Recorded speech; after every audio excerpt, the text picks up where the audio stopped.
பவர்ஃபுல்லான ஸ்விட்ச் வேர்ட் பார்க்கலாம். இந்த ஸ்விட்ச் வேர்ட் எதற்காக அப்படின்னு நம்ம பார்த்தோம்னா அடிக்ஷனுக்கான ஸ்விட்ச் வேர்ட் தான் இது. ஸோ எந்த மாதிரியான அடிக்ஷனாக கூட இருக்கட்டும், டிஜிட்டல் அடிக்ஷன்ல இருந்து ட்ரக் அடிக்ஷன் வரைக்கும் எதற்கு வேணாலுமே நான் இதுல இருந்து வெளியில வரணும் அப்படின்னு நீங்க நினைச்சீங்கன்னா, அது குட்டியான அடிக்ஷன் கூட இருக்கலாம், ஒரு காஃபி டீல இருக்கக்கூடிய அடிக்ஷனா கூட இருக்கலாம்.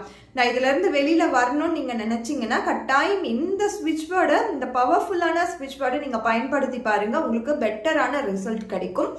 21 டைம்ஸ் ஒரு பர்டிகுலர் ரியலிஸ்டிக் கோல் செட் பண்ணுங்க. இந்த பர்டிகுலர் டைம்குள்ள அப்படின்னு சொல்லி ஒரு பர்டிகுலர் டைம் செட் பண்ணாதான் யூனிவர்ஸ் வந்து உங்களுக்கு ஃப்ரேம் பண்ணும்.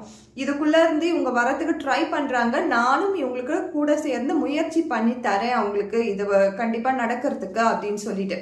ஸோ என்ன அப்படின்னு நம்ம பார்த்தோம்னா, cut shut end now, cut shut end now.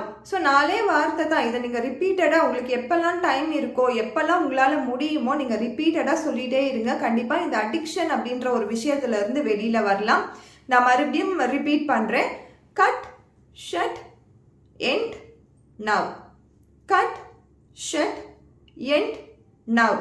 So இதை நீங்கள் ரிப்பீட் பண்ணிகிட்டே இருங்க. யூனிவர்ஸ் மேலே நம்பிக்கை வச்சு நீங்கள் கண்டிப்பாக பண்ணுங்கள். உங்களுக்கான ரிசல்ட்ன்றது கட்டாயம் நீங்கள் பார்ப்பீங்க. Thank you so much.